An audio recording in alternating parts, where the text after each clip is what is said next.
Hello friends, आज हम बात करने वाले हैं स्केलेबिलिटी की, जिसको हम वैरायटी भी बोलेंगे, या फिर हम ये बोल दें कि हम वीज की बात कर रहे हैं तो हम वैरायटी की बात करने वाले हैं, जिसको हम आगे चल के स्केलेबिलिटी भी बोलेंगे।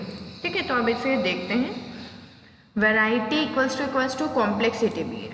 ठीक, जब हम डेटा साइंटिस्ट के पर्सपेक्टिव से डेटा वैरायटी के बारे में सोचते हैं तो हम उस एडिशनल कॉम्प्लेक्सिटी के बारे में सोचते हैं जिनके result different kinds of data होते हैं, जिन्हें हम स्टोर करने, प्रोसेस करने और कंबाइन करने की रिक्वायरमेंट होती है। कैसे, वो देखते हैं।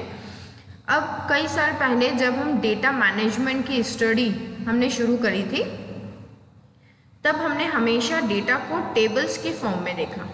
ये टेबल स्प्रेडशीट या डेटाबेस या सिर्फ फाइल्स में हो सकती है, लेकिन किसी तरह से उन्हें तभी की रो और कॉलम्स में मैनिपुलेट किया गया था। और टेबल अभी भी इम्पॉर्टेंट है, हालांकि आज रियल वर्ल्ड की प्रॉब्लम्स को सॉल्व करने के लिए बहुत variety of data store, collect और एनालाइज किया जाता है, but still tables are important for us. जैसे कि इमेज में टेक्स्ट है, नेटवर्क्स हैं, जियोग्राफिक मैप्स हैं, कंप्यूटर जनरेटेड सिमुलेशंस हैं, एक्सेट्रा हम देख रहे हैं। तो इतने वैरायटी ऑफ डेटा हमारे पास अवेलेबल है। तो हमारे पास यहाँ पे चार टाइप पॉसिबल हो सकते हैं। जैसे ईकेजी सिग्नल्स एक न्यूज़पेपर आर्टिकल से बहुत अलग है। नासा के सैटेलाइट से भेजी गई जंगलों में अगर आग लग गई है तो नासा के सैटेलाइट से जो भेजी गई जंगलों की पिक्चर्स हैं या इमेजेस हैं, वो हमारे खुद के थ्रू वहीं पे कहीं पे खड़े होके ली गई इमेजेस से बहुत अलग होगी। ठीक है, मीडिया वैरायटी से मीनिंग ये है यहाँ पर कि एक ऑडियो स्पीच में अगर ट्रांसक्रिप्ट स्पीच है तो ये सेम इंफॉर्मेशन के लिए दो अलग अलग मीडिया है। न्यूज़ वीडियो में कई डेटा ऑब्जेक्ट मीडिया हो सकते हैं, जैसे इमेज का सीक्वेंस, ऑडियो, कैप्शन, और ये सभी सिंक्रोनाइज्ड होते हैं एक दूसरे से। सिमेंटिक वैरायटी के भी एग्जाम्पल हैं। जैसे अगर हम एज की बात करें तो एज एक नंबर है और हम इस नंबर के बेसिस पे इन्फेंट और एडल्ट जैसे टर्म्स भी यूज़ कर सकते हैं। कुछ जगहों जैसे रियल टाइम में डेटा रहता है, वो भी सेंसर डेटा, पेशेंट्स के रिकॉर्ड्स, इस तरह का डेटा रहता है। तो same as data continuously access किया जाता है, जैसे ट्रैफिक के कैमरेस। ठीक है, और ऐसे टाइम पे डेटा के साथ कौन से ऑपरेशन किए जा रहे हैं, इससे फ़र्क पड़ता है, बिकॉज डेटा की साइज बड़ी है। तो ये कुछ वैरायटी थी।